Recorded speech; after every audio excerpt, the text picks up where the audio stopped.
One on 5 Live. Formula One is back in Sin City for the second edition of the Las Vegas Grand Prix. We've already had one practice session and we're about to get FP2 underway, so the sun has well and truly set. The lights illuminate this Las Vegas Strip circuit, which is just over 6 kilometers long. It is a fast street track which races past some of the most iconic landmarks Vegas has to offer. 5 cities in one, from the Eiffel Tower, the Statue of Liberty, Caesar's Palace, the Bellagio, and more modern additions like the Sphere. What's happening here this weekend, though, will be focused around the title battle. Can Max Verstappen take his 4th World Championship? Saturday's race will be the first opportunity he will have to do so. And to find out if he does indeed do it is myself, Harry Benjamin, guiding you through all the sessions. With me is racing driver Alice Powell and the BBC's F1 correspondent Andrew Benson. Alice, we've already had one practice session, and I think the one thing we really gleaned from it is that the track, well, there wasn't much grip. Extremely dusty. Out on track, very dusty actually, offline certainly, and it was Mercedes that seemed to have the early pace. The track should suit them, cool temperatures, the long straights, but Max Verstappen struggled a little bit. He was in 5th place, complaining a lot about his steering wheel, saying that it kept sort of turning off. So they'll hope that they'll have a quick fix for that by just changing the steering wheel. Maybe it won't be such a quick fix, but we'll find out in the next session. Lando Norris had a good session. He was in 3rd place, but about 9/10 off Lewis Hamilton. So the Mercedes, for free practice 1, I know it's only the first free practice session, but they're looking strong. They certainly are, but we are led to believe, aren't we, that it is going to be a Ferrari strong track as well, Andrew, particularly after last year where Charles Leclerc went so well. Equally Carlos Sainz too, until he came tete-a-tete with a drain cover. Indeed, and talking of drain hole covers, I've just been told that from a source that won't be named, that about an hour ago they were welding a manhole cover down. So let's hope we don't have another night like we did last time in Las Vegas on the Thursday. They have had a Ferrari challenge out, haven't they? So maybe there was an issue with that, because that was about 8 o'clock Las Vegas time that session started, and it's now nearly 10 o'clock, so possibly could have been caused by one of the Ferrari challenges. The other thing is to say that in the press conference just now, between the 2 sessions, Toto Wolff referred to Mercedes as the dirty track world champions, which is a reference to them often being quick on Fridays, which we're not on a Friday. Well, we are in England, but anyway, it's Thursday. Sorry, I'm discombobulated by everything. Very complicated, yeah. They're good on Fridays generally, but not once the grip comes up on the track. And that is the thing, isn't it? It's not only a Mercedes case, but for the entirety of that FP1 session, it's so difficult to get a proper gauge on what's happening. But, you know, as we develop through the weekend, the track develops as well, doesn't it, Alice? But one thing that doesn't, well, at the moment certainly isn't, is the track temperature, the air temperature. It is cold. It's one of the coldest Grand Prix on the calendar for quite some time. Yeah, so for example, the track temperature a few hours ago was 16 degrees, now down to 13. Air temp is 11. Earlier it was 14.5 degrees. And yeah, getting your tyres up to temperature and in the right window, it's already tricky, and it's being here with these temperatures in Vegas, it's even harder. And can I just say, those temperatures don't sound that cold, but Alice Powell is sitting next to me at the moment wearing a beanie hat, a scarf, a puffer jacket, and I'm tired as well, so I'm feeling the cold. I did. You should have seen what I looked like a minute ago. You could only just see my eyes. I had the mic underneath my scarf, but I thought, no, I'll be professional. Well, we're all fairly toasty in the commentary box. So bracing the pit lane up and down, I presume with a long coat, woolly hat, scarf in tow, is our very own Rosanna Tennant. I don't need all of that garb. I've just got a puffer, but it is noticeably colder than it was during FP1. At the end of that session, you might remember I said it was due to drop to 7 degrees, and it has dutifully done so. But as you say, it just feels a lot colder. The air is so dry here. We've all been struggling, trying to find lip balm. My eyes are so dry, and it's exacerbated down in the pit lane because, as Alice said, it was so dusty in FP1. So dry air, lots of dust. My contact lenses feel like they're about to jump out of my eyes.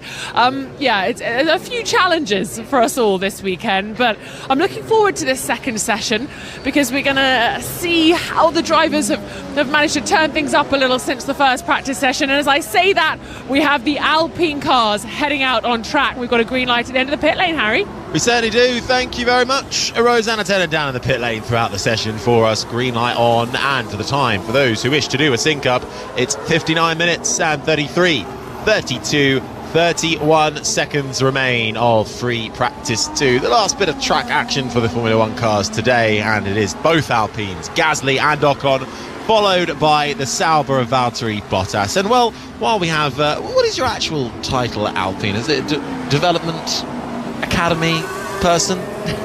You hit the nail on the head. I thought so. I thought it would Talent be development, which is development. Basically what you just said. Pretty much, word for word, I'd say. Fantastic result for Alpine last time out. Bit of a shock, I think it's fair to say. But it's catapulted them up to 6th in the Constructors for a start, pretty much out of nowhere. So, I mean, what's the sort of environment like within the team? Everybody here, up and down the Alpine sort of roster, it really must propel all sides of it forward. Oh, 100%. I mean, the celebration, you may have seen the pictures or photos on social media of the team on the pit wall, was almost celebrating like it was a win. But from where Alpine were at the start of the year to, even get into the top 10 was going to be a huge challenge, let alone get a double podium. Okay, with there was an element of luck, but certainly I was one of them that was expecting them to drop down the field once the safety car had come in and the red flag was all sorted and cleared, and they stayed there. I know that wet can level it out a little bit, but Esteban and Pierre did a brilliant job, and well deserved for their efforts in really tricky conditions, as well to the team down on the ground and back at the factory. Yeah, but you know what? While they might not be podium contenders every race, they have been showing steady development over the last few races. Certainly Pierre Gasly scoring points twice in the build-up to that podium, with upgrades being brought to that Alpine, suddenly starting to find perhaps a little bit of a way forward, like perhaps at the end of the tunnel for next season. It has to be said that they started this season in really dire straits and wasn't acceptable at any level. But they have made really good progress through the year. They are now regular contenders for the top 10 on the grid, which, considering they started the year as pretty much the slowest car on the grid, is it's impressive. But it's nothing less than you'd expect. They call it in Formula 1, they call it the Enstone team. It's called Alpine now. It has been called Renault. It has been called Benetton. It has been called Toleman. It has been called Lotus. But there's a real core of quality people there, even though they've lost some of them in the last year or so, and now they've got Flavio Briatore on board. He's making, you can question the decisions, but he's making them for the right reasons. Dropping the in-house Renault engine program, for example, for 26. It doesn't make a lot of sense for a manufacturer team in many eyes, but they haven't been competitive ever since it's been hybrid engines, so why not? He's cut a lot of staff, 300-something staff in the last few months. Again, do you need all those staff? He's obviously decided no. He's not a Formula 1 engineering expert, but he's a very good businessman. Here's Russell's radio. This helmet has max venting, so I've got a lot of cold air blowing into my face. So max venting is not Verstappen complaining at George Russell. He's got too many air duct holes open, and I tell you don't want that when the temperature's like this, Alice, do you? And so Briatore's done a good job so far, but obviously they've got a long way to go to get back to where they want to be. And now official that they will be supplied their power units by Mercedes, of course. That was made rumoured for a while, now made official for the next, or for a multi-year deal, since they shut down that part of their power unit factory in Viry. So a lot of change then going on behind the scenes, and they'll have a new driver lineup as well. Gasly stays on, joined by Jack Doohan next year, the Australian rookie. Right then, times starting to slowly come in. Kevin Magnussen's the first time out there. We also saw a couple of the Ferrari cars out there early doors, Charles Leclerc and Carlos Sainz. Leclerc, of course, was on pole here last year. I think we have Rosanna Tennant, a bit of news on the two Ferraris. Well, it's not so much news, I'd say. It's just I've remarked that the bodywork of the Ferrari looks a little, I'm going to say different. And actually, as you look up and down the pit lane, the bodywork looks different on the Mercedes, the Red Bull and the Ferrari. And you might think, yeah, of course it does. They're different cars. But it's interesting to see how they're dealing with the cooling of the cars. Mercedes are completely closed up. None of those little louvers that you see on the side of the engine cover, you can't see any of them. They're totally closed up. Red Bull got a couple of little louvers on the side, and then the Ferrari, their bodywork, it almost looks like they've overlaid bodywork one piece over the other. There's like a sort of little gap that you can peek through from the rear of the car. So just interesting to see the different approaches from the teams with these cooler temperatures. And if you're listening to us in FP1, you'll have heard me saying and asking Alice about how the bodywork can actually help with the downforce. And of course, finding that perfect setup around a track like this with that long 1.9 kilometre straight and then those tight corners is really, really critical and very, very difficult. So yeah, interesting to see those different setups. So what does that tell you, Alice and Andrew? I guess you're keeping a beady eye on all of that. Interesting to see how those different teams are approaching the challenge. Well, Rosanna, those louvers that you're talking about on the side of the engine cover, they basically affect Perez's radio. I have a lot of air coming to this helmet. So please close up the one so that we can have it for the next run. Perez is having this. Copy that. Sorry, Perez is having the same problem with his helmet as George Russell was, or is. Yes, so those louvers, they basically disrupt the airflow of the car, so they increase drag and also reduce downforce. So that the teams are always trying to run as few of those cooling holes as they can, and the very cold temperatures here in Las Vegas at night give them the opportunity to pretty much run the cars pretty much smooth at the back there, where normally there are sort of slats and holes and gaps and scoops and goodness knows what. All sorts. Yeah, to keep all the electronics in the engine cool during while the car's running. And one thing with that's the second driver we've had complain about the vents on the helmets. So there's different types of helmets on the grid. There's Bell, Arai, Schuberth. George has Bell. Schuberth is Perez's helmet manufacturer he uses. But there's different vents on the front of the helmet, on the top of the helmet as well, and you can almost, on the Bell in particular, because that's the manufacturer that I use, they almost have like little scoops where the air goes in to cool the driver in the hot races. But those you can block those out. So I'm guessing that the both of those manufacturers of helmets, they get serviced in between the sessions, and maybe they've just sort of changed the vents, thinking the drivers might want a little bit more airflow, or it could just be that it's actually quite a lot cooler than it was earlier on, so they've decided that actually it's a bit too much for this session. And all those vents, they're all designed in conjunction with the aerodynamicists. Here's Verstappen. No grip. Yeah, we've just seen a load of Verstappen's complaining about the lack of grip on the track. We've just seen a load of Formula 1 drivers looking like me on an indoor karting track, missing the apexes and but the running surface looks like an indoor karting track, doesn't it? It looks really shiny, and looking out of our commentary box window offline, it's so dusty. And actually, this is going to be quite a relevant session, isn't it, Harry? Because this is the time that we're going to be having qualifying tomorrow. I know Andrew touched on in free practice one that this will be the cooler of the sessions across the weekend, but even if the track temperature is only a couple of degrees warmer, it's still only just over 10 degrees, so it's going to play a big part for the remainder of the weekend.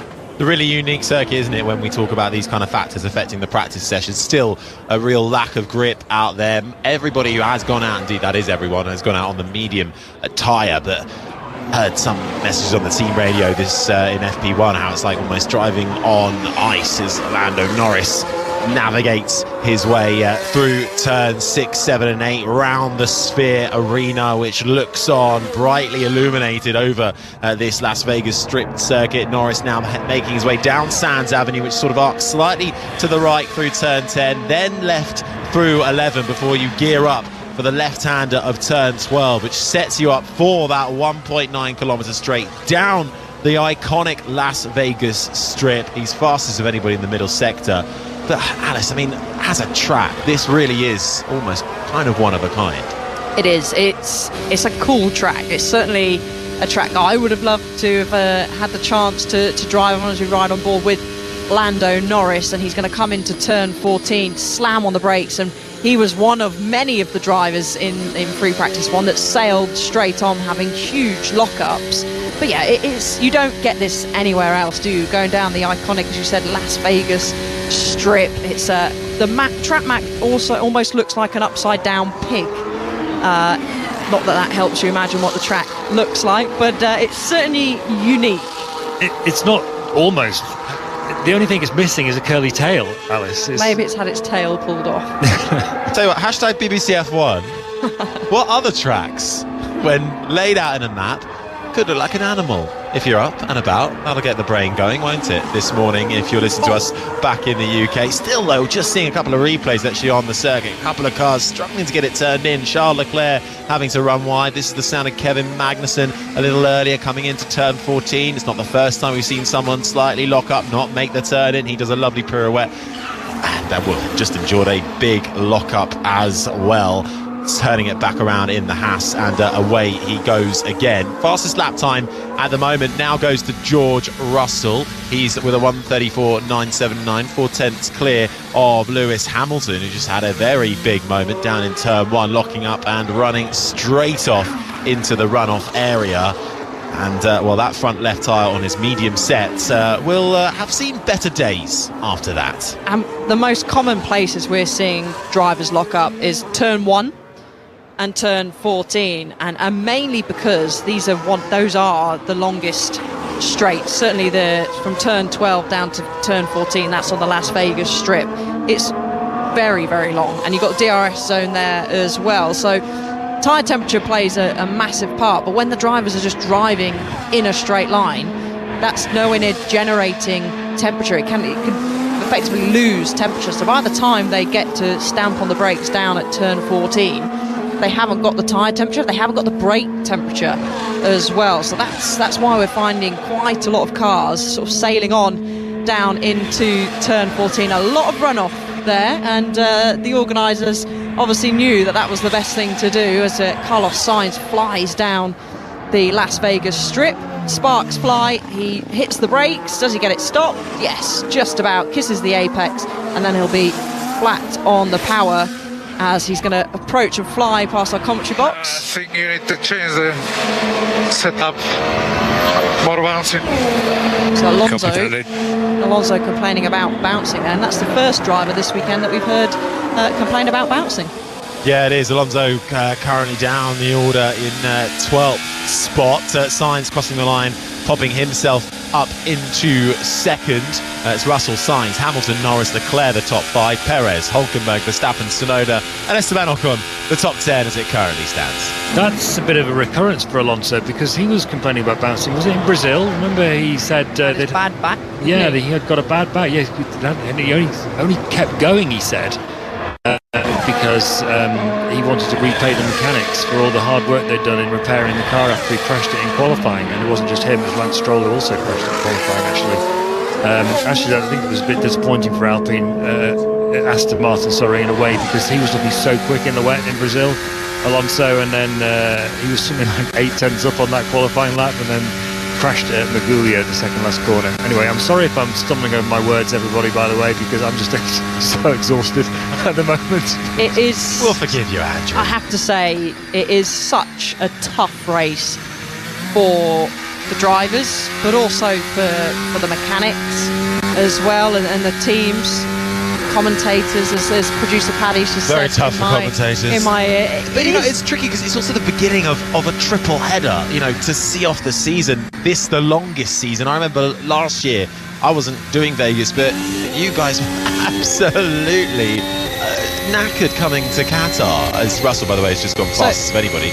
But it's an assault on the sense of just being here, but also it's not, I would never want to sign like anybody is complaining, because this is a privilege to be able to even watch Formula One cars going round Las Vegas, but the times do make it incredibly tough. It does. So, for example, here now it's 10:15 in the evening, it's 6:15 in the UK, it's 9:15 in the morning in Qatar. So by the time the mechanics get to sleep, it's probably going to be 2-3 a.m. Andrew, by the time they get to sleep. That's going to be well into the afternoon if they're lucky, in Qatar. So it's I am flying to Qatar, so I'm almost sort of dreading it a little bit. But as you said, Harry, it's a privilege to be here. We're so fortunate, but it is very, very tough. Everyone found it really difficult last year. It was but the whole paddock was like walking zombies, basically. And the reason I worked out afterwards is that because it's a night race like Singapore, but unlike Singapore, you're being asked to change time zone without the help of daylight, basically. So your body just can't get used to it properly. And on top of that, just to confuse people more, or to give people a sense of what everybody here who's working is going through, it's effectively a race in the Western time zone of the US on Japanese time.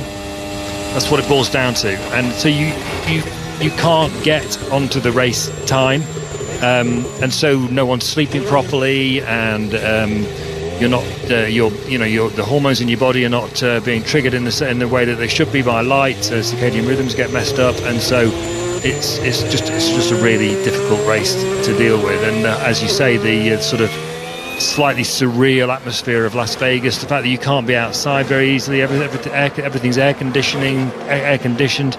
It's really unusual to smell cigarette smoke inside these days, and yet you do here in the casinos.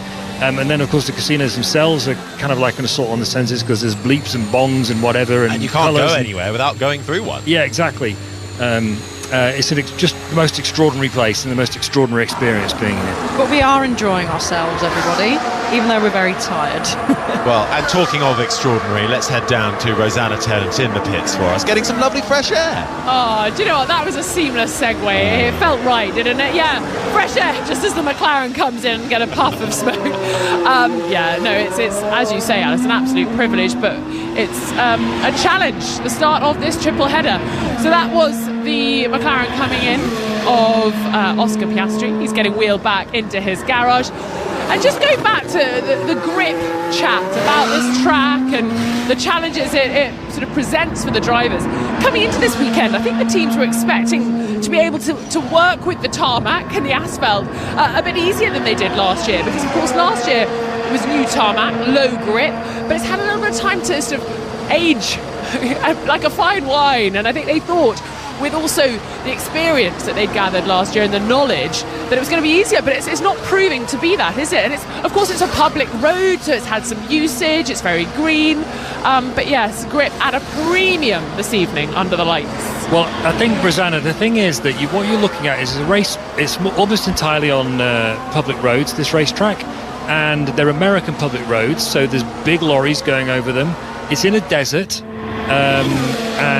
So there's lots of dust naturally around in the environment, and the roads get very worn. And I'm glad Alice mentioned the sort of sheen on the road surface, the track surface, because I was noticing that in first practice as well.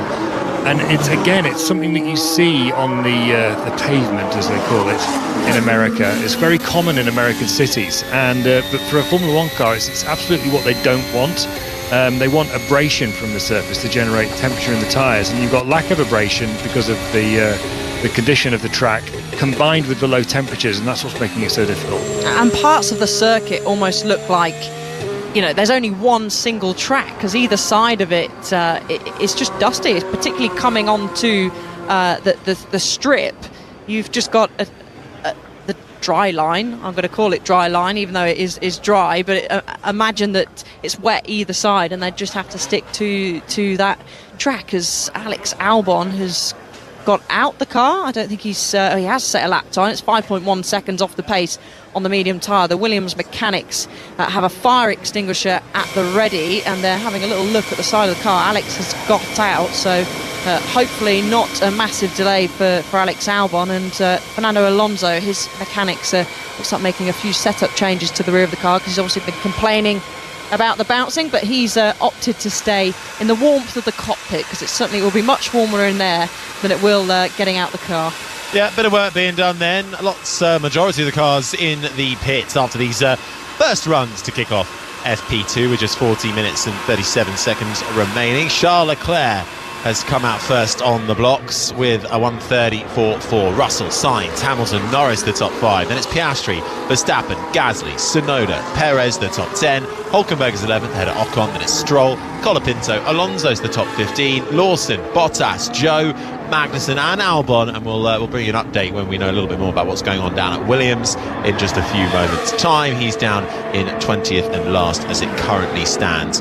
We should update you because this is could be an absolutely celebratory weekend for a certain Max Verstappen if he's able to clinch the World Championship. This is how the standings look at the moment. He has a 62-point advantage over Lando Norris. Charles Leclerc is only 24 points behind the McLaren driver. Then it's Piastri and Sainz who round out the top 5. Over in the Constructors' Championship as well, that could well go to the wire. It can't be decided here. There's 36 points splitting McLaren and Ferrari. It does seem like it would be a 2-horse race at this stage, but Red Bull are in 3rd. Then Mercedes and Aston Martin in no man's land in 4th and 5th. Then there's a fierce battle, 5 points between Alpine, Haas and RB in the battle for 6th. Williams a little further adrift, and Sauber still having gone now 21 rounds with 0 points to their name, looking at scoring their first pointless season. It's going to be a tough end of the year as they slowly morph into Audi, now having confirmed their driver lineup of Nico Hulkenberg and Gabriel Bortoleto for next season. Lots of cars in the pit lane. We've got one Williams out on the track in the form of Franco Colapinto, but the other Williams looks to be consigned to the pit lane for the time being. Rosanna, any more? Oh no, not at the moment. I have to say there's a lot of action going on at the back of the Williams car of Alex Albon. Alex Albon himself is standing in the middle of the garage, helmet and balaclava off, hands device off as well of course, and he's just standing with his arms folded across his chest, watching all the action, not what a Formula 1 driver wants to be doing during a practice session. And the mechanics are getting to work on the car. The engine cover has come off. One of the mechanics is holding one side of it at the front of the car. He's got it sort of propped up against his leg. The second part's just been taken off, and that's being held by a mechanic at the back of the car. They are removing a lot of the bodywork. They're now removing bits over the side pod as well.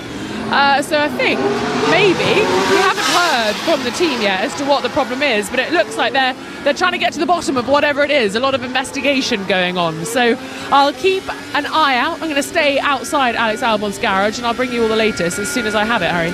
Thank you very much, Rosanna. It's tense times, isn't it? A little bit of Williams, Alice, especially after both cars having huge shunts in Sao Paulo. A real race against time to get both cars repaired and up to the current spec that they were at. Both cars have done that. This is the sound of the other Williams, Franco Colapinto, out on track at the moment. And for a team that is second to last, they are seeming like they're moving in the right direction. Carlos Sainz joining them next season alongside Alex Albon. James Vowles trying to change things from the inside. But it's moments like this that really highlight kind of how much Williams have got to do to move forward. Yeah, it's tough, and it's not what they needed at all with the amount of damage that was caused at the final timeout. But I think Franco has done a really solid job, to be honest, jumping in from Formula 2, not having much experience at all in driving a Formula 1 car. He's just popped up to 11th place. He's one of the first drivers to set a lap really on the soft compound of tyre. But Williams need a strong end to the season, don't they? They need to try and, if they possibly can, jump ahead of RB, who are struggling. Well, they certainly struggled in free practice 1. They struggled here last year as well. So there's still plenty to play for Williams, and people might be saying, well, it's only moving up to 8th in the constructors, but that can be a lot of finances, a lot of money, which is what Williams need. Well, I think the jump from for Alpine up to 6th is somewhere in the region of $30 million extra when it comes to their prize money come the end of the season. So pocket money for you, isn't it? Yeah, absolutely. You know how it is. But with these high stakes for those teams further back, clawing for every single point, and that is a fierce battle, because actually Aston Martin, who should be ahead of them, Lance Stroll's out on the track at the moment. Fernando Alonso is now back out onto the track, having made some changes on the soft tyre. They haven't been really threatening, or certainly Stroll hasn't really been threatening to score points for quite a few races now. Alonso hasn't been able to score any points since I think we've got to go back to Singapore for Alonso's last point. So while Aston Martin aren't scoring, that's providing such huge opportunities for those really in that midfield fight. But of course, the midfield is one thing, the championship is another, and it is Max Verstappen against Lando Norris. And I feel like we do need to give this a little bit of time now, Alice, because this is the first time this season where Max Verstappen can clinch his 4th world title. The permutations are effectively that Verstappen, if he finishes ahead of Lando Norris, he is a 4-time world champion, unless Lando Norris can outscore Max Verstappen by at least 3 points. Then it will go through to next week in Qatar, but then it becomes even more of a chance for Max Verstappen to seal the deal. So it does look like the favour is falling on Max Verstappen's side. But I wonder, for Lando Norris, we've spoken about it a little earlier in our preview podcast, Alice, but do you think when we get to the end of the season, if he doesn't take the championship, he'll look back on this season with regret, or will he be happy and content with the fight he put up? I think in some ways he'll be happy. That's certainly what he said in the press conference anyway. But deep down, once you're in a title battle and you get a little bit of hope that, or sort of belief that actually I could actually become a world champion this season, then not become world champion, that can be hard. That'll be tough for Lando. And I think he'll look back, and you'll always look back and say, well, you know, what if we did this? What if? I think he needs to learn from mistakes, and he hasn't made a massive deal of mistakes. I think McLaren, you know, some strategy calls certainly have not been correct. There's been a little bit of luck gone their way, but a little bit of bad luck as well. And you could say the same for Max Verstappen and Red Bull. But I think he should be happy with his performances this year and finishing second in the Drivers' Championship. Again, potentially he could still win, but it's looking unlikely. But he did admit that going into this season, he did not expect to be fighting for the World Championship. I haven't done the maths myself, Harry, but I suspect if we did the maths and if we gave Lando Norris all the points he could possibly have scored, he still wouldn't have beaten Max Verstappen, I think. Started to think about it, you know, so Silverstone definitely was a 3rd place that should have been a win, so that's 10 points. Hungary was a 2nd place that could have been a 1st if he got a better start, so that's 17 points in total. Monza, they collectively messed up the first lap by allowing Piastri and Norris to race, and he finished 3rd there. Would he have finished 2nd? Would he have finished 1st? I don't know. Austria, a win there? Well, yeah, but that was Max just that was a racing clash. Yeah. You can't really give that to Norris. It's just one of those things that happened. So we're on 17, potentially 27, maybe maximum. Then, you know, should you really reverse the result of the start in Spain? No, Verstappen got a better start. It's just the way it goes. Canada, 100 metres of chance to call the safety car right. Yes, they got that wrong. Would he have won that race? Maybe. Let's give him that win instead of 2nd place. That's 7 points. We're still only on 34, you know, and he's 62 points ahead at the moment. I think Verstappen's just done such a good job, and he got such a big lead at the beginning of the year. I think it's really hard to say that there's any real circumstances in which Lando Norris could ever have won this championship. They got carried away with it. We all got carried away with it a bit. But it feels to me like it was always Verstappen's championship. And but it doesn't mean Norris doesn't have a lot to learn, as Alice says.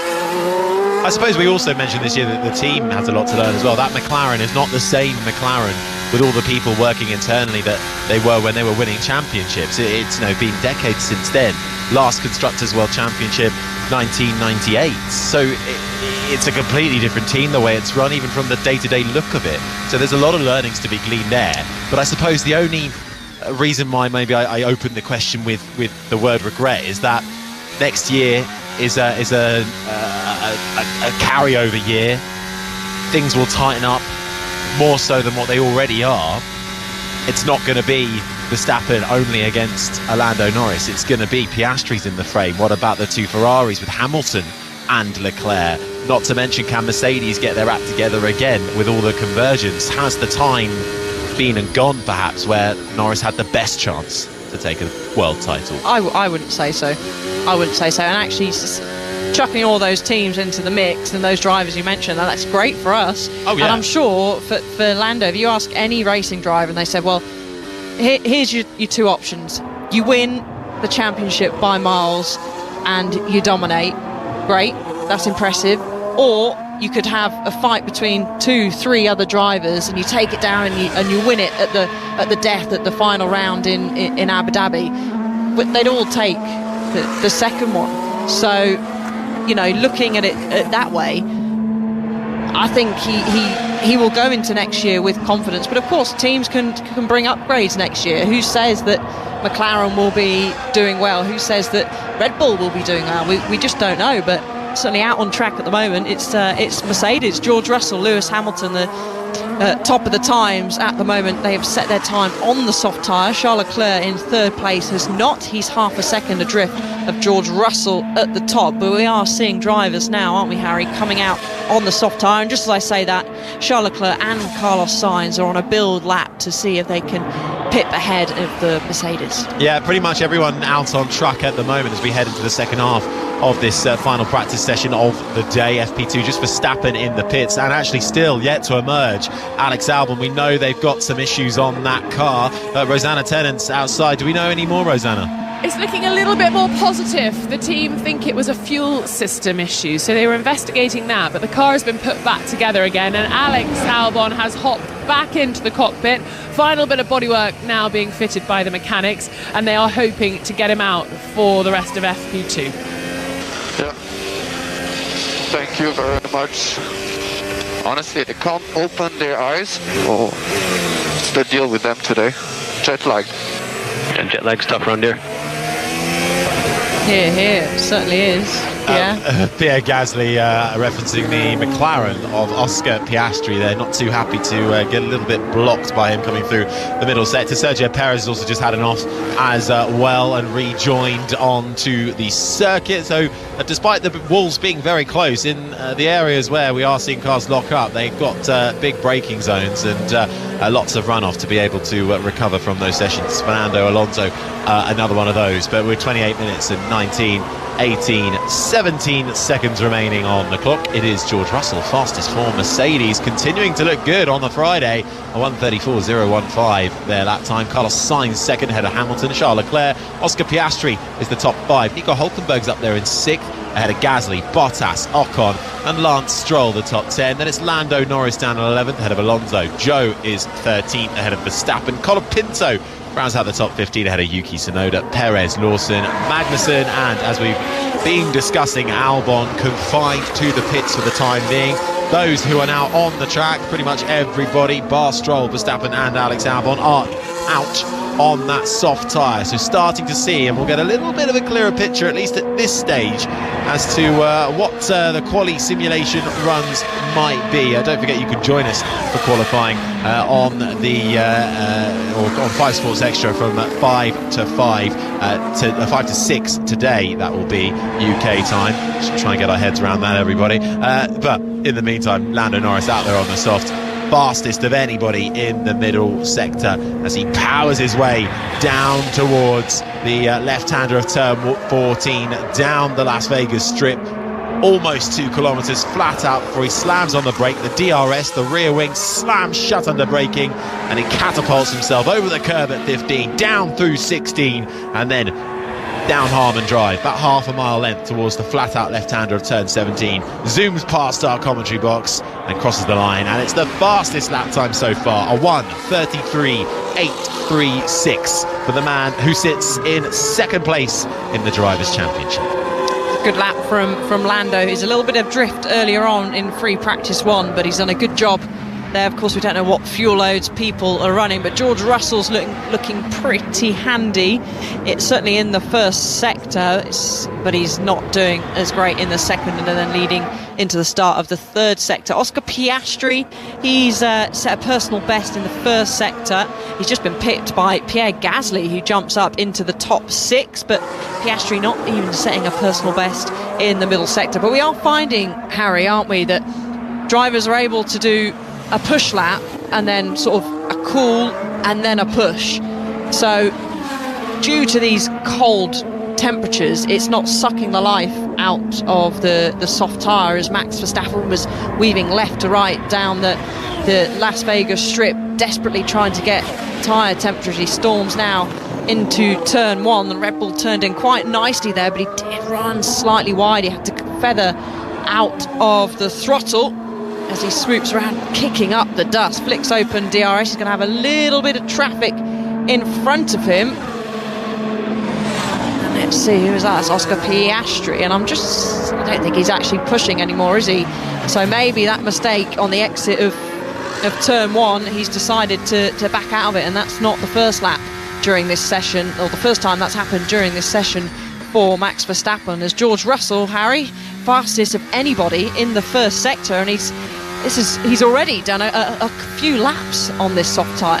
Yeah, 10th up as well in the middle sector as Russell now makes his way down the Las Vegas Strip. Little bit of traffic in the form of the Haas of Nico Hulkenberg, gets nicely out of the way indeed. Russell getting a little bit of help from a tow down there. He's got some traffic though, just starting to congest ahead of him in the form of the Sauber of Zhou Guanyu, which I think is just going to get in the way at the wrong time, coming through 15 and 16. That definitely would have lost Russell a bit of time. Gets the aid of a bit of tow though once they get out onto the Harmon Drive straight, but then Russell I think would have lost a huge chunk of time, backed out coming through the final corner, turn 17, but was looking mighty up until that point. Doesn't improve his lap time overall, but found the Sauber, and that was his lap over. But you know what? That's something we're going to see in qualifying, isn't it? Particularly Q1. Traffic management around a street circuit is always so tricky, so crucial. The communication between engineer, between pit wall and driver has to be at its absolute optimum.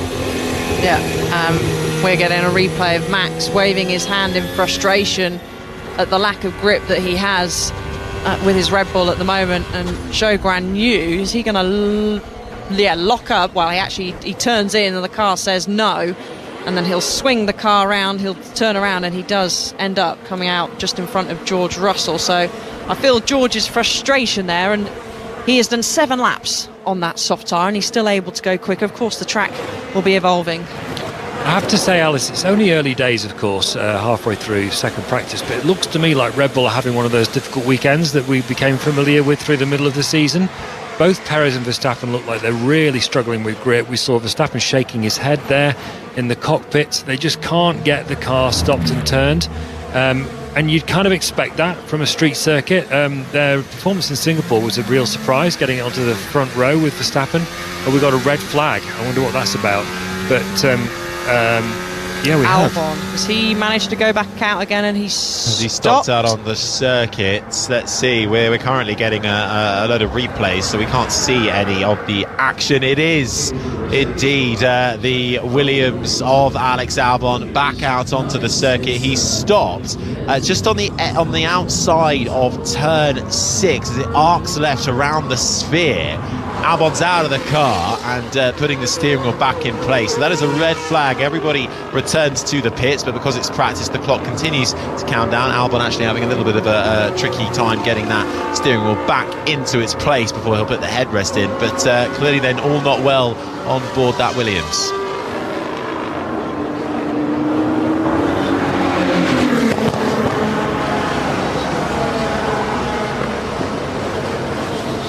Under the lights, with so many famous landmarks around this Las Vegas Strip circuit, we are indeed halfway through FP2. Lewis Hamilton has just gone fastest ahead of Lando Norris, but the track really dirty, tough to get a proper idea of the pecking order. Right now we're under a red flag for the stricken Williams of Alex Albon, but certainly the 2 Mercedes cars are looking quick.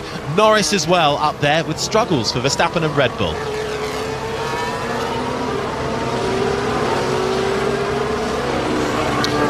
So, red flag conditions then, the clock continues to count down. Alex Albon actually out of the car and giving the marshals a bit of help in pushing that Williams back. Thankfully, there is a perfectly placed exit area for the car to escape down, so it shouldn't be, hopefully, too long before we're able to get back underway for the green flag running. But everybody will have to make their way back to the pits before we can get that. But tough times then for the Thai driver. Yeah, it certainly is. And actually, you say perfectly placed. I wonder if Williams told him to stop the car as soon as he could. And our new race director, and it would have been the same on all weekends, but Rui Marquez this weekend is stepping up from F2 and F3. He would have said, if you do need to stop the car, look out for one of the openings in on the side of the track, and that's indicated but to the drivers by a big bright orange, rectangle, which indicates that there is an opening there that drivers can easily have the car pushed back to. And we're just seeing a replay now, and it does not sound healthy. Coughing, spluttering, certain fuel system issue, Rosanna.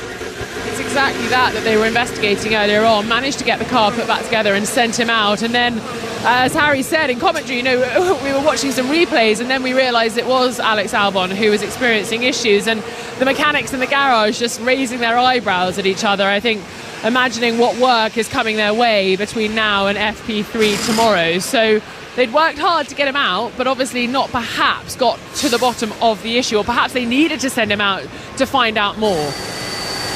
Quite possibly, but thankfully he is out of the car, and we will be going back racing shortly. The session will resume at 10:41 local time, so pretty much now, but not a huge rush out onto the track. Alex Albon off the back of a couple of good results. How do you think Albon will get on alongside Carlos Sainz next year at Williams? I think he'll do a good job. I do rate Alex Albon. He had a tough time, obviously, at Red Bull, and like most people do that go up against Max Verstappen in the Red Bull, but certainly he will do a good job. And I think with Carlos Sainz obviously going into that Williams seat, who no disrespect to Williams, but I do feel sorry for Carlos Sainz, because the Ferrari is looking pretty strong, certainly a lot stronger than the Williams, as we're just seeing a replay of Charles Leclerc actually brushing the advertising on the concrete there. I think, is that the exit of turn 5, I believe? So he's making contact with the wall. But yeah, I feel sorry for Sainz, but I think he will do a good job alongside Alex Albon, and it'll be a strong team lineup there. And if they can get the car sorted, they could potentially have one of, not saying it's the best, but one of the best driver lineups on the grid. What a shift in mentality, though, for somebody like Carlos Sainz to have to deal with, because he's not going to be challenging for podiums. Big points, maybe, but to go from your dream job, every driver, no matter who you are, wants to be a Ferrari driver, and he's had it. He's performed well, showed well against pretty much all of his teammates. Yes, he's not always the quickest, but he doesn't falter. He's got a brilliant, almost engineering brain about him. That fantastic win in Singapore last year, utilising the DRS, so clever. And then the reward of developing and helping Ferrari get back and closer towards the front, perhaps for a title challenge next year, 2026, the regulation change. Sorry, there's a 7-time world champion on the market. It's you gotta tough. go. And he has matched. He's got 2 wins this season. Leclerc's got 3. It's 13-8 in terms of qualifying head-to-heads. So he's done a good job. There's a lot worse driver pairings out there, so it will be tough, and it will be a shift in mentality. But at the end of the day, he's going to go there and he's going to give it his all. It's a job, and he's a sportsman. He's competitive. He's going to want to help the team move forward, like he has with Ferrari. But he's unfortunately got to get on with it. As much as brutal as that sound, he could look at himself and say, well, I'm still racing in Formula 1, unlike the likes of Daniel Ricciardo, who unfortunately no longer is, as we've got action back out on track. Not too many cars are venturing out. Norris is out there, Russell's out there, Gasly as well. Kevin Magnussen's got on a set of soft tyres. He's sitting down in 9th place at the moment. It looks like a brand new set for him as he goes through turn 5. This seems like a build-up lap to me. So interesting. I think he's done an out lap, and now he's doing a build. So we will often see in cold temperatures, we're used to seeing in the warm ones at least, out and push, whereas a lot of drivers seem to be doing out, a build, and then push. And you want to heat the tyre from inside out, particularly in these very, very cold conditions, because as soon as you push that little bit too early, that little bit too hard, it'll start to grain the surface on the top of the tyre, just because it's not heated up enough yet. So he's currently 6.3 seconds off on this lap, and he's weaving left to right down the Las Vegas Strip, kicking up dust along with it, because there only really at the moment is one line down the Las Vegas Strip, and he'll head into turn 14 and get ready to set his first push lap on this soft tyre. In the shadow of the Eiffel Tower, Caesar's Palace catapulting himself down that long back straight. It was interesting talking to Kevin Magnussen a little earlier. Did I mention I interviewed Kevin Magnussen? Have I said that yet? No. But what was interesting, and I'd be curious to get your racing driver opinion on it, Alice, is we were talking about circuits and tracks and driver guidelines, the FIA and the I think we can say the turmoil and the turnover that is going on there at the moment. Kevin Magnussen said the FIA wouldn't need to get involved so much if we just had tracks that allowed for more natural penalties, where we had gravel, there wasn't so much dependence on going over the white lines. If you did something that exceeded track limits, if you did some sort of illegal overtake, you would pay a natural penalty. I agree. What do you think? Yeah, I 100% agree. To say hate's a strong word, but I dislike these circuits. I'm going to use Paul Ricard, for example. I enjoy the track layout, but it doesn't punish you really if you dive down the inside of somebody or you run wide. It then it makes it even more difficult for the race director, who will then call track limits, but then for the stewards to deem who was ahead at the apex. People say, well, the rules are black and white, but if you're then going to force someone off through the gravel, that's sort of pushing them off track. And certainly even for a qualifying lap, using Monaco, for example, even here in Vegas, the drivers, if they make a mistake, they're punished. And that's the type of circuits that drivers want to race at, the ones where there's no room for error. And Zandvoort is a perfect example, one that isn't a street circuit. If you run wide at Zandvoort, you're either going through the gravel or you're going into the wall. Certainly are.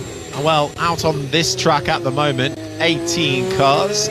Lewis Hamilton is in the pits. Alex Albon no longer a part of this session, having had issues back onto the track, but then caused the red flag. Rosanna Tennant, what more can you bring us? Unfortunately, it is the same issue, so still a fuel system issue. They tried to get him out so he could participate in the remainder of the session, but the issues persisted. So obviously, as you have been talking about, and we've been lucky enough to see on the pictures here around the circuit, the car had to stop on the track, and the team are going to investigate the issue further after FP2. Disappointing stuff for Alex Albon. Yeah, it certainly is for the man. Well, Williams had an absolute cracker of a qualifying here last year. They went well, both Williams, Alex Albon, and of course Logan Sargeant getting top 10 starts. Logan Sargeant managed to cling on indeed in that race for so long, but for Albon outside of the points at the end of it, finishing in 12th, but not an ideal start to his Friday. But Williams working hard, I'm sure, overnight, and it comes back to our conversation earlier of how difficult this is as a race for certainly the mechanics and the engineers. If there's an issue, you're working later and later into the night and the early morning. It will be a tough old slog for them, but they, I'm sure, will do absolutely everything they can to get Alex Albon back and ready for FP3 tomorrow, which you can hear on 5 Sports Extra from, well, it will be Friday from 25 past 2 in the morning. So make sure you've got your cup of coffee in hand for that one. 11 minutes and 35 seconds remain. It's Hamilton fastest from those early soft tyre runnings, 11 thousandths of a second ahead of Lando Norris. Then it's Russell, Sainz, Leclerc, the top 5, followed by Gasly, Magnussen, Piastri, Hülkenberg and Tsunoda, the top 10, as a lot of the runners now sticking on the medium tyre. So I would suspect, Alice, that we're now starting to have a little look at as to what race pace learnings they can get in the last 10 or so minutes of this session. Yeah, see the medium tyre pace last year. I believe the winning strategy by Max Verstappen was medium, then hard tyre. But of course we don't know what fuel loads people are running, so it's hard to get an exact gauge. But it's good for us to get a rough idea before we head into the race on Saturday evening here in Las Vegas as Charles Leclerc. He's been getting very close to the walls, hasn't he, during this session, Harry? And he was very close there on the exit of turn 14 once again. Verstappen, Perez and Albon. Albon, of course, is out the session, but those three drivers, the only drivers not to set a lap time on the soft tyres. So Max Verstappen's 2 seconds off, would you believe, down in 17th place. Perez 2.2 seconds off, down in 19th. Charles Leclerc, though, still out there trying to get the data for his team to convert that overnight, but Ferrari certainly looking of the stronger. He's only 24 points behind Lando Norris for second in the Drivers' Championship. I wonder if, it's still just shy of a race win. But all it takes is for a bit of carnage, and we've been talking so much and perhaps bigging up too much the fight between Verstappen and Norris, but Charles Leclerc has silently been picking up the points and could challenge for second come the end of the year. He could, and this is a track where potentially there can be carnage at turn 1, and we saw it last year, but particularly those that maybe qualify at the front of the grid, they could be sitting there for a minute or so, and certainly in cold conditions the tyres will cool down a lot quicker, brakes will go a lot cooler, and then by the time they get into turn 1 and hit the pedal, and that's what happened with Fernando Alonso last year. He just said, I had no grip when he went into turn 1, and he went down the inside, tried to avoid the cars as best as he could, but unfortunately wasn't able to do so, as Lando Norris again has a lock-up down into turn 14. He's been having quite a lot of those, so Lando struggling quite a bit. Pierre Gasly, though, feeds his way through again. He's one of the drivers on the medium tyre. He sits in 6th place, 0.8 of a second off. But it's busy out track. Only 2 cars are not out at the moment. Kevin Magnussen and Alex Albon, who is unfortunately parked down by turn 6. Yep, 19 cars remain in this session. Should be pointed out, Verstappen down in 17th, Sergio Perez down in 19th. If Max Verstappen and Red Bull, if it is, as Andrew was talking a little bit about earlier on, another one of those racetracks where they're not quick out the blocks, A, but B, one where they're just not comfortable, not happy and having to really work at it. If Verstappen is struggling, Sergio Perez will absolutely be as well. And for a man who is race by race clinging on to this seat with every single bit of conversation that we have now in the paddock every weekend is, well, what's going on at Red Bull? Is Perez going to stay or not? It's weekends like this that he absolutely doesn't need when it starts like this on a Friday, where the car just seems like it is not quite up to pace yet, and he's one but last, and he's only ahead of the guy who's actually out of a session. Yeah, there's a lot of head scratching that will be going down at Red Bull, and a long night potentially for the engineers here in Vegas. It'll be the start of the day for the engineers back in Milton Keynes at Red Bull. They'll have people in the factory diving into the data as well all day, and then sending information and ideas back to the team here on the circuit. And the timing screen's looking very grey and yellow at the moment, so no personal bests are being set at all, as drivers are out there practicing for their race pace, getting an idea on tyre degradation, which is not expected to be high here due to the temperatures. No, well, a lot of long run pace being gathered at the moment, and a little bit, it is busy out on track, but everyone's keeping it nice, neat and tidy. You know what, it's always at this point in FP2, about 6 minutes and 43 seconds in, that I like to talk a little bit about Zhou Guanyu. Down in 16, 1.9 seconds off the pace. Why? Because what's the point? He's had 3 completely boring years in Formula 1. He's about to lose his drive and never come back again. What is the point? That was what I was going to ask you. That's my answer. Has he had his lot? And, yes. And he's, that's it. Yeah. Yeah. Alice, has he had a good enough shot at Formula 1? I'm scared of Andrew right now, so I'm just going to agree. And I do agree with him. Yeah. Thing is, these are 20 Formula 1 drivers. They all get there, regardless of how highly you rate them or not. But they all get there. They put in the hard yards. They put in the effort. And Zhou Guanyu hasn't looked. I don't think he hasn't looked. He's not been seconds off the pace. This has been a terrible year for Zhou Guanyu. Let's make no bones about that. But the car has also not been his friend. But overall, I think he came into Formula 1 pretty underrated.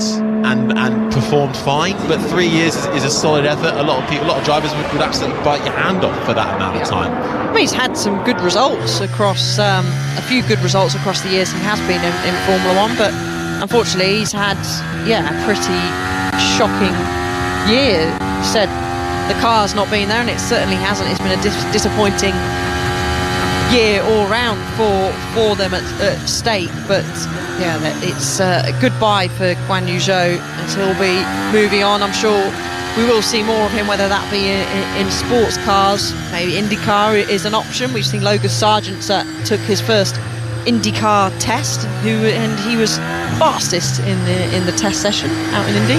Zhou Guanyu is 0.556 seconds on average slower than Valtteri Bottas in the Sauber this year, and Valtteri Bottas is Lewis Hamilton's second slowest teammate rival in his career.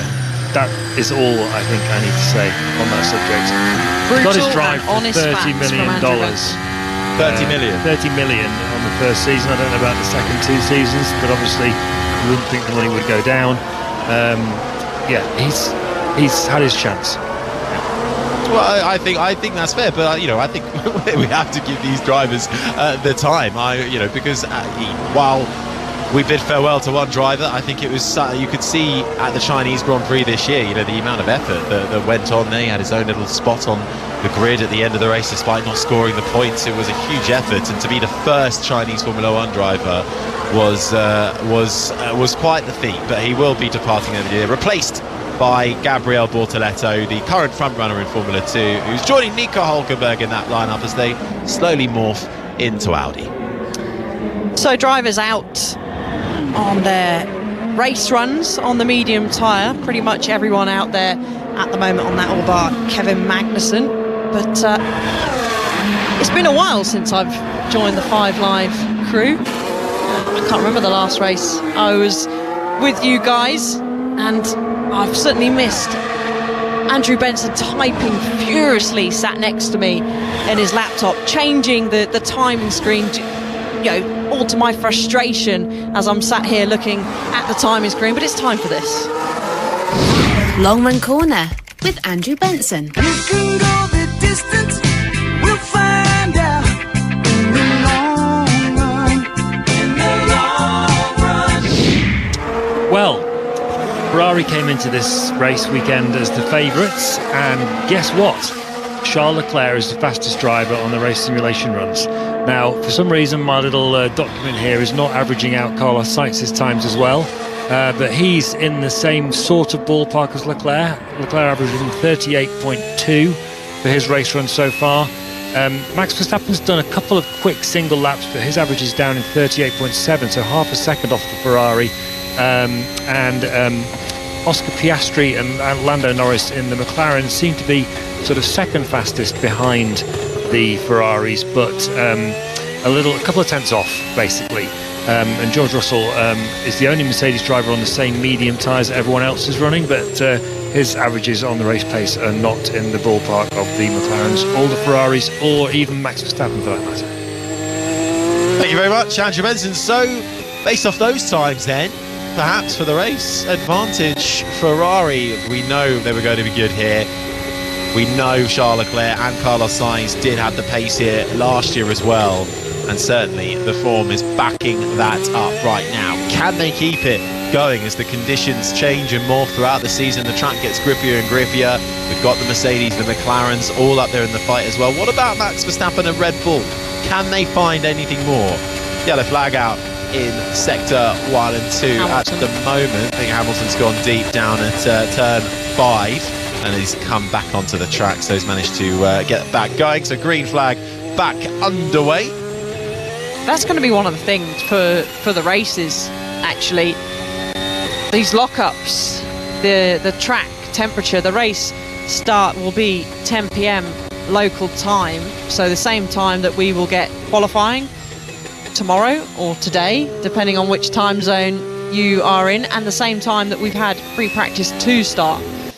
And when you're battling, jostling for position, you're pulling out of the toe, you're going on the dusty part of the track, and you hit the brakes going into the heaviest braking zones, which is 1 into turn 5 and 14 could easily lock up, as I guess that's what we're going to see riding on board with Oscar Piastri.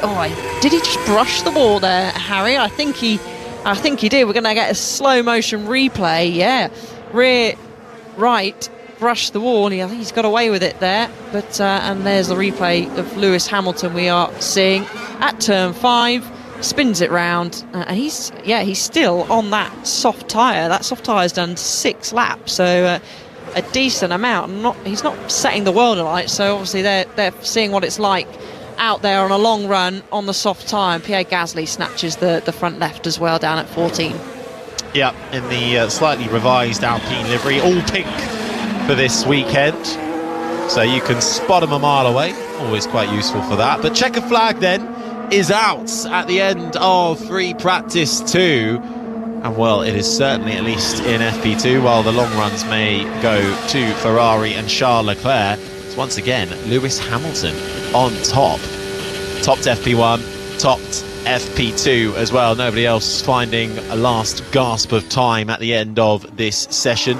Lando Norris finishing in second. A reminder of those championship permutations coming into this weekend. If Max Verstappen finishes ahead of Lando Norris in the race on Saturday, Max Verstappen will clinch his 4th world title. But you know what, Alice, if the pace continues like this for Max Verstappen and Red Bull, this could go on to Qatar. I have to say, me and Andrew called that, didn't we, earlier on today? We did. Earlier on today seems like such a long time ago. Yeah, I know, you've got a short memory there, Harry, but it's going to be hard to do at the moment. I just think that Norris in the McLaren has the legs on the Red Bull this weekend, and certainly the Ferrari. Yes, we've still got another free practice session to go, and Verstappen didn't run on the soft tyre in this practice session, but just from the onboards and the outboards that we've seen of the Red Bull, doesn't look very nice to drive at all. It just looks like there's not a lot of grip, and that's what Max Verstappen's being quite vocal on the radio, and from the pictures we've seen of him waving in the cockpit as well. So lots of work to do, and frustration for both Red Bull drivers. Indeed, certainly. But Hamilton fastest ahead of Lando Norris. Then it is George Russell third, Carlos Sainz fourth, Charles Leclerc the top 5, followed by Pierre Gasly in the Alpine, ahead of Kevin Magnussen's Haas, Piastri 8th, Nico Hülkenberg 9th, Yuki Tsunoda with a better FP2 showing in the RB, rounding out the top 10 ahead of Bottas. Then comes Esteban Ocon, followed by Lance Stroll, Fernando Alonso and Liam Lawson, the top 15, ahead of Zhou Guanyu. Max Verstappen down in 17th, ahead of Franco Colapinto. Verstappen's teammate Sergio Perez, the 2 Red Bulls, 17th and 19th, with only Alex Albon 20th and last, only getting 4 laps on the board, with issues on board as Williams, causing the 1 red flag we've seen in Friday's running so far. Well, Rosanna, some food for thought there for FP2, but I can't help but wondering that things will change for tomorrow as the conditions change and the track grip perhaps improves. Well, aren't we set for similar conditions over the course of the weekend? I'm not sure. I don't think the temperature's going to change too much. The sound you can hear is, of course, the drivers lining up to do practice starts on the start-finish straight, wowing the not sell-out crowd, I have to say, in the grandstand opposite me down here in the pit lane. What happened to your 98% stat? I'm not sure. I don't think they were told about that stat. I think a few of them forgot to show up. I hope more people will be here tomorrow, because there's such fanfare, such pomp and ceremony here, that it feels sad that if there aren't people here to enjoy it. But hey, look, I'm enjoying it.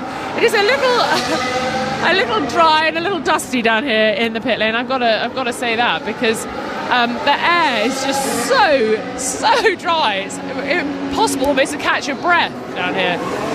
But look, probably more of the same tomorrow. I'd be interested to see how Mercedes go. I think the fact that Lewis Hamilton's made it 2 from 2, I don't think that's necessarily a statement from him off the back of the Sao Paulo debacle, but you never know, the cold temperatures playing to Mercedes' strength. But if they make tweaks overnight, who knows, maybe they'll do their standard, go backwards. As Andrew said when we started the show, they are the dirty track champions. When it's a little bit dirty out there, they seem to perform well, but as the track clears up, perhaps it won't come their way so much.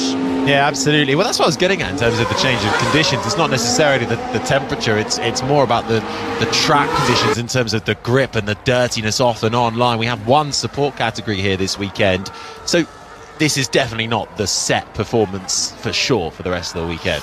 No, but it opens up. The track becomes the Las Vegas Strip for tomorrow again, so this time it'll tomorrow, be 10 degrees, so 3 degrees difference. Run on by cars, by trucks, by people crossing the road. So the track won't improve by a massive amount, but there will be track evolution for sure. Well, let's see. You can join us for FP3 Friday at 2:25. Do join us for that. But this has been an IMG production for BBC Radio 5 Live.